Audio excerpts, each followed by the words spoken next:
Hello दोस्तों, नमस्कार। स्वागत है आप सभी का हमारे इस यूट्यूब चैनल डमडम एजुकेशन पर। तो दोस्तों, आज देखने वाले हैं हिंदी का एक टॉपिक है तत्सम और तद्भव को पहचानने की ट्रिक लेके हम आए हैं। तो इसको कैसे पहचानें की ट्रिक से और आप आसानी से उसको एग्जाम में प्रश्न को राइट कर देंगे, देखते ही मतलब आप उसको राइट कर पाएंगे, ऐसा हम धमाकेदार ट्रिक लेके आए हैं। तो दोस्तों, सबसे पहले जो हो जाएगा तत्सम तद्भव को पहचानने की ट्रिक में शामिल है। तत्सम शब्द में क्या होता है, अक्सर अक्ष, त्र, अज्ञ, श्र, रि, ऋणी, संयुक्त वर्ण और श का प्रयोग होता है। ठीक है, तो तत्सम जुज तो होते हैं, कैसे होते हैं, संस्कृत वर्ण होते हैं। क्या होते हैं, संस्कृत होते हैं। ठीक है, ये जो होते हैं संस्कृत से सीधे हिंदी में प्रयोग किए जाते हैं, इसलिए उन्हें तत्सम कहते हैं। ठीक है, और तत्सम में अगर तत्सम शब्द आपको पहचान करनी है तो शब्द में क्या होगा, शब्द में जो होगा कि अक्ष होगा, त्र होगा, ज्ञ होगा, श्र होगा, ये श्रीमान वाला श, रि, ऋषि वाला रि, ण होगा और संयुक्त वर्ण में श का प्रयोग होता है।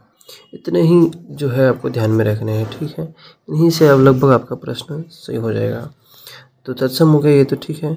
और जबकि तद्भव की बात की जाए तो जब तद्भव में क्या होगा, हमेशा चंद्र बिंदु मिलेगा।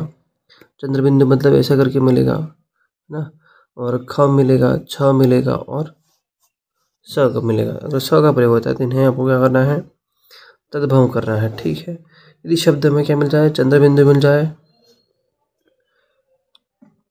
क्या मिल जाए, चंद्र बिंदु, ख, छ और स का प्रयोग होता है तो उन्हें क्या कहेंगे हम, तद्भव शब्द है। ठीक है, इसी क्रम में आगे बढ़ते हैं। इसके अलावा तत्सम शब्द संस्कृत से सीधे लिए गए हैं और औपचारिक होते हैं, जबकि तद्भव शब्द सरल होते हैं और बोलचाल वाले संस्कृत से बदले हुए होते हैं। कहने का मतलब है कि इसके अलावा तत्सम जो शब्द होते हैं संस्कृत से सीधे हिंदी में ले जाते हैं और ये औपचारिक शब्द होते हैं, उन्हें क्या कहते हैं, हम तत्सम शब्द कहते हैं। और तद्भव शब्द क्या होते हैं, बोलचाल में सरल होते हैं और संस्कृत से थोड़ा सा बदला हुआ रूप होता है, उन्हें क्या कहेंगे, तद्भव कहेंगे। ठीक है,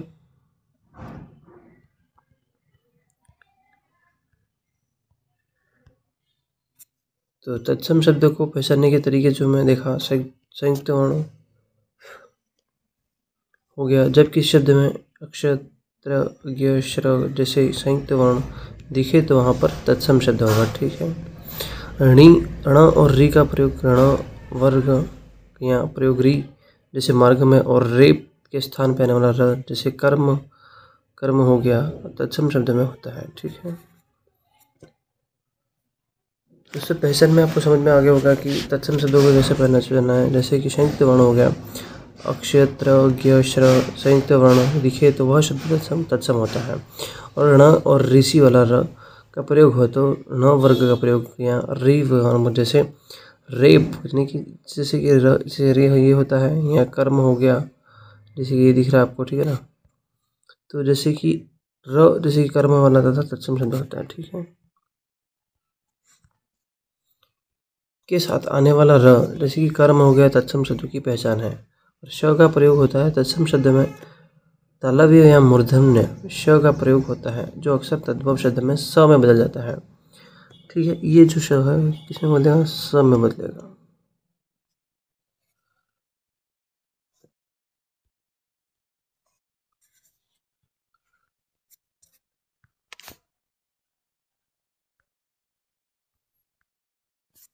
जैसे कि औपचारिक शब्द भारी भरकम और किताबी भाषा के तत्सम होते हैं।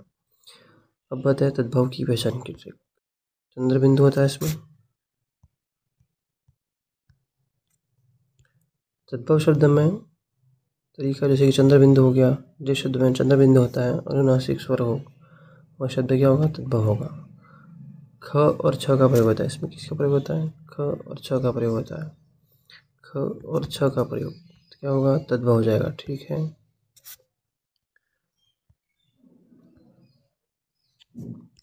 जब तत्सम शब्द में ख अच्छा बनता है तो वह तब तद्भव कहलाता है। बोलचाल में सरल शब्द क्या है, जो शब्द सरल बोलचाल में है तो उसको क्या कहते हैं, तद्भव कहते हैं। संस्कृत से बदले हुए रूप यानी कि नेत्र, नेत्र क्या हो गया तत्सम हो गया। आँख क्या हो गया तद्भव हो गया। पुत्र क्या हो गया तत्सम हो गया। बेटा क्या है जैसे तद्भव शब्द है, उदाहरण के लिए तत्सम शब्द में क्या होगा, क्षेत्र यहाँ पे श आ रहा है, मित्र मित्र आ रहा है, अक्षर में अक्ष आ रहा है, श्यामलाल में श आ रहा है, करपट में र आ रहा है, विद्युत में त। ठीक। और तत्सम जैसे क्षेत्र मित्र अक्षर श्यामलाल करपट आपने देख लिया। तद्भव शब्द क्या होंगे, खेत यानी क्षेत्र से, मीठ यानी मित्र से, आँख यानी अक्षर से, सांवला यानी श्यामल से, कपड़ा यानी करपट, बिजली यानी विद्युत से। ये हो गए तद्भव शब्द। ठीक है, तो मेरे दोस्तों आपको ट्रिक अच्छी लगी होगी। चैनल बनाया तो चैनल को सब्सक्राइब कर देना और घंटी के बटन को प्रेस कर देना।